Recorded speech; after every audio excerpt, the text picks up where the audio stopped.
जज्बा न्यूज में हूं आकाश न्याजी। खारिया बार के इलेक्शन 2026 के लिए मैदान सज चुका है और आज बड़ा टाकरा हो रहा है।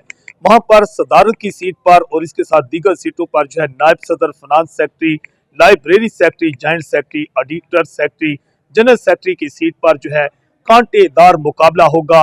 वहां पर दो खवातीन जो वकला हैं वो भी बतौर उम्मीदवार सामने हैं, जबकि नए और पुराने चेहरे इनमें मुकाबला होगा। सदर की सीट पर चौधरी खालिद हुसैन एडवोकेट, जबकि इनका मद्दे मुकाबला उम्मीदवार चौधरी जाफर हुसैन टोपा एडवोकेट उनमें मुकाबला होगा।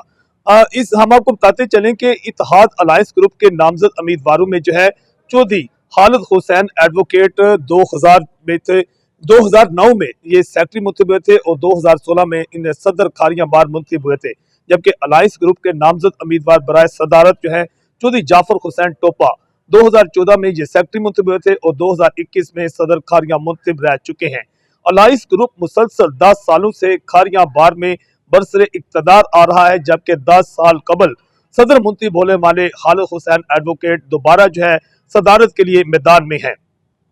खारिया बार के हवाले से बताते चलें कि कुल वोटर्स की तादाद 760 बताई गई है और 100 से ज्यादा जो ओवरसीज वकला हैं वो भी बैरून मुल्क से खारिया बार में वहां पर वोट डालने के लिए पहुंच चुके हैं।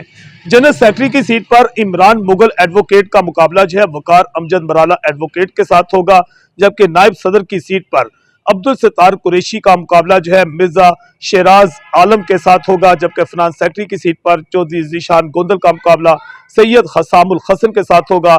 सेक्रेटरी लाइब्रेरी की सीट पर राजा जियाउल कमर का मुकाबला आयशा अशरफ के साथ होगा, जबकि जॉइंट सेक्रेटरी की सीट पर चौधरी मजहर अब्बास अमरा इनका मुकाबला खातून जो वकील हैं नाइला सलीम एडवोकेट उनके साथ होगा, जबकि ऑडिटर की सीट पर चौधरी वलीद आरफ का मुकाबला राजा गुलाम जाफर एडवोकेट इनके साथ मुकाबला होगा। मैदान सज चुका है और शाम 4 बजे तक पोलिंग अमल मुकम्मल किया जाएगा और उसके बाद नताइज का ऐलान किया जाएगा। जज्बा न्यूज से मैं हूं आकाश न्याज।